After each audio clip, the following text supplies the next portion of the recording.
Hello students, today we are going to solve the exercise of your lesson A Game of Chance.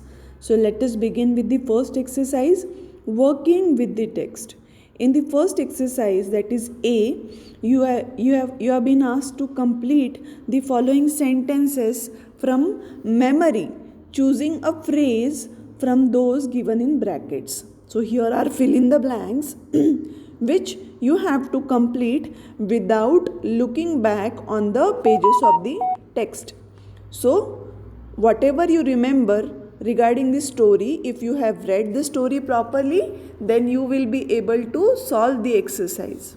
So the first one is dash was held at the time of the Eid festival. Three options are given. So the correct option is a big fair was held at the time of the Eid festival. Second one, tradesmen came to the village with all kinds of goods to buy. Second answer is to buy. Third one, uncle told me dash while he was away. Uncle told me not to go anywhere while he was away. Fourth one, the owner of the lucky shop wanted everybody present to play the game. So answer of fourth is to play the game. Fifth one, the first time I took a chance, I got 2 pencils. Check it out. Sixth one, uncle told me that the shopkeeper had made a fool of me. Now moving to the next exercise, these 6 questions answer you will try to write, and I will also share with you the correct answers. So why do you think Rashid's uncle asked him not to buy anything in his absence? So to be precise, we will be referring to the answers. Rashid's uncle asked him not to buy anything in his absence because he was aware that the shopkeepers could cheat him and take away all his money by tricking him. Now, you can look into the textbook for the second question. Why was the shop called Lucky Shop? The answer is the shop was called Lucky Shop because it would tempt everyone to try their luck and win prizes. Third question, an old man won a clock and sold it back to the shopkeeper. How much money did he make? The old man earned 15 rupees by selling the clock back to the shopkeeper. This is the answer of the third question. Fourth question, how many prizes did the boy win? What were they? Answer is the boy won 4 different prizes each time. These included a comb, a fountain pen, a wristwatch, and a table lamp. Fifth one, why was Rashid upset? Rashid was upset because he hoped to win a big prize at the lucky shop, but he continued trying his luck again and again. However, every time he just got a trifle. He played until he finished all his money. Seeing this, some people were laughing at his bad luck, but nobody showed him any sympathy. Because of this reason, Rashid was upset. Sixth question, in what way did the shopkeeper make a fool of Rashid? Now, see the answer. The shopkeeper tempted Rashid to try his luck and made him believe that good luck can get him good things, just like the old man and the other boy who had won in the lucky draw. Seeing this, Rashid tried his luck again and again until he lost all his money and won just a trifle every time. This way, the shopkeeper tricked Rashid and made a fool of him. So we have answered all the 6 questions. Now let us move to the next exercise, working with language.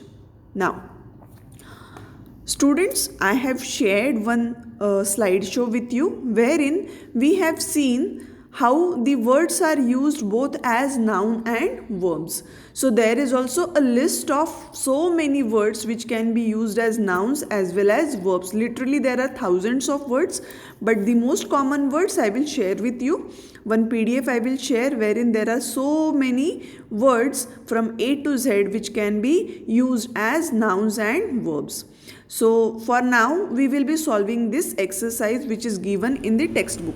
But you have to do all whatever I have given you for homework as well as classwork regarding this grammar part, that is use of words as noun and verbs. So let us see. The words given against the sentences below can be used both as nouns and verbs. Use them appropriately to fill in the blanks. So the first one, I am directly telling you the answers, you can note it down, but it would be better if you will try it with pencil first time and then you listen to the answers which I am telling you. The two teams have played 3 matches already. See here, in the bracket the word given is play. So we have to use the word play as noun as well as verb. But reading the sentences, you should be able to change the form of the word in such a manner that it fits into the blank properly, whether as noun or as verb. So in the first sentence, the two teams have played 3 matches already. So here, played is acting as an action word. That's why it is a verb in the first sentence. And in the second sentence, the last day's play was excellent. Now in this sentence, the word play is acting as a noun because it is the name of some program which has taken place.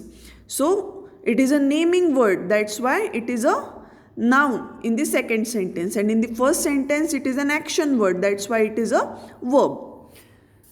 Now, using this same logic, we are going to solve the other sentences. Second one, she has a lovely face. The word will remain as it is. Second one, India faces a number of problems these days. Third, he made his marks in essay writing.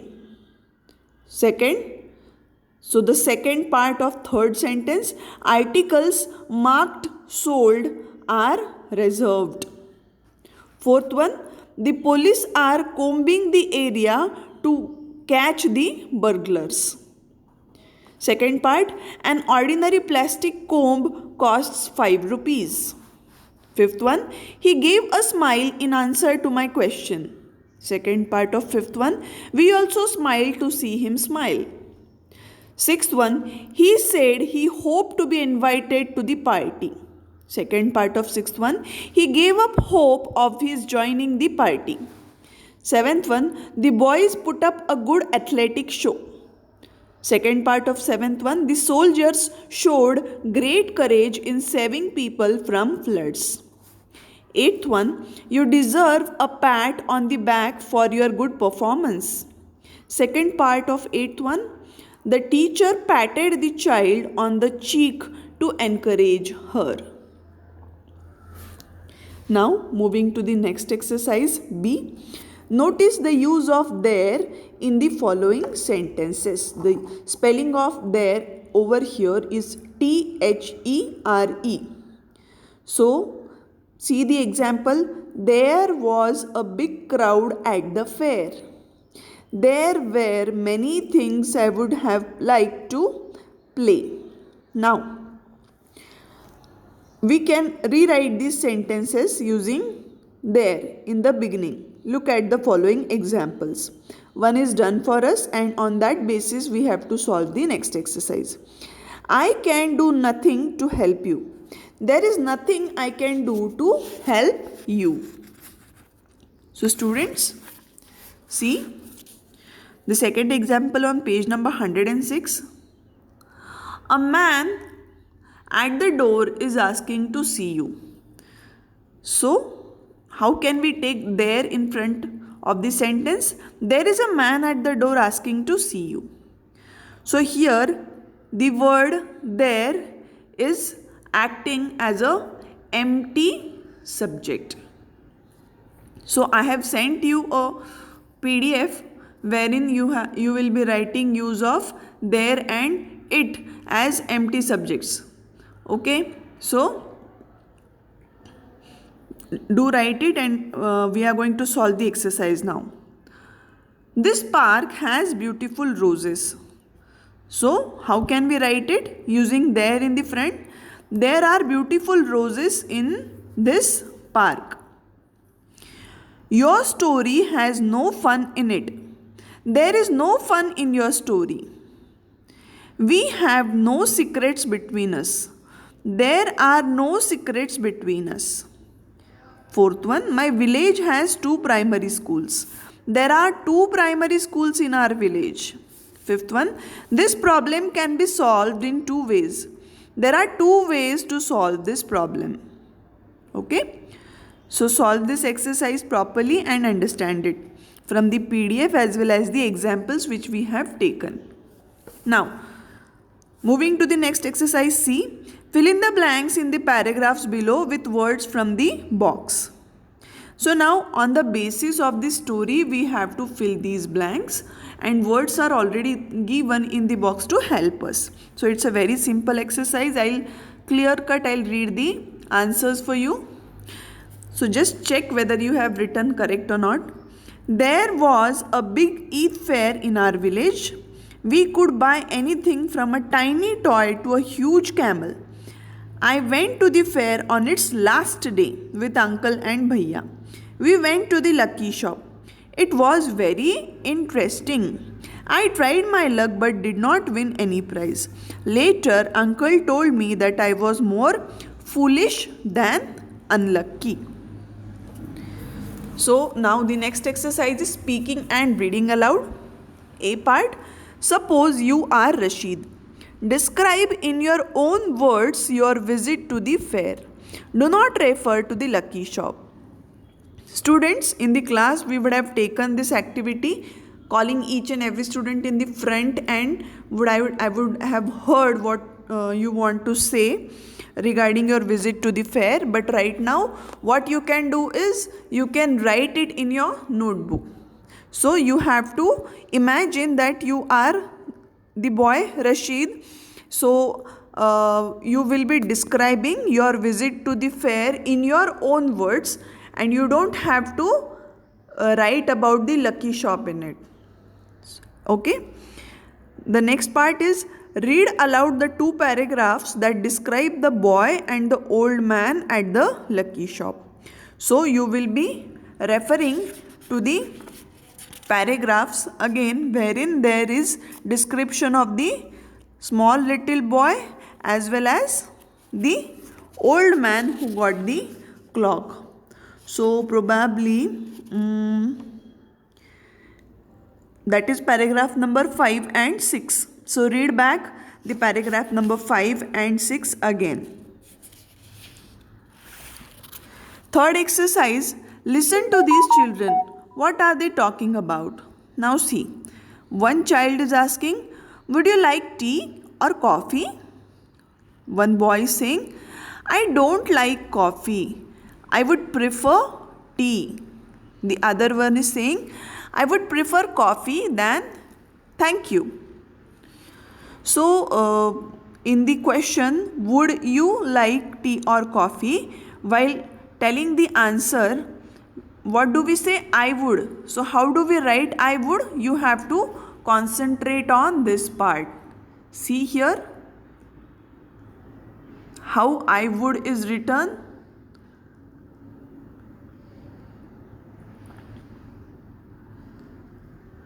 And simply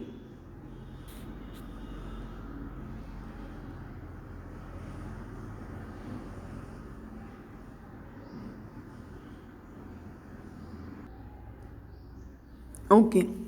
So just concentrate how the short form of I would is written over there. You have to write 5 more sentences in this manner. Exercise B. Work in pairs. One of you is an agent and the other is a client. looking for accommodation in a hotel. Talk to each other, use the clues given below. Now, on the basis of the above exercise, exercise 3, we have to solve the exercise B. So, what sort of accommodation would you prefer? I would prefer a normal room. Would you like your room, your own room, or would you like to share a room? I would like to have my own room. I don't think I would like a sharing room. Would you like a room with a television? Yes, I do want a television in my room. Do you need to hire a car? No thanks, I don't need a car. No, I would prefer taking a bus. What sort of location are you interested in? I would like to stay in area outside the city.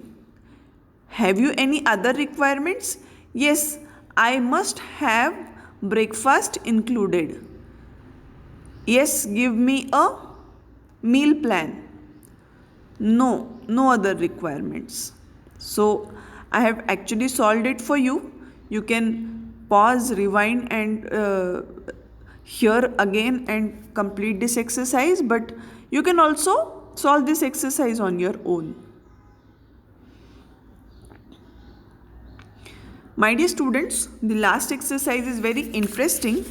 Some words are given below. Listen carefully to the word from the list the teacher speaks and write against it another word that has the same pronunciation but different spelling. The first is an example. So see here, FAIR is also a fair and FARE fair is also a fair. So I will tell you the spellings, my dear students, right now. We will complete this exercise, but you have to write the meanings of both the words, making 2 more columns in front of this table. This is a homework for you.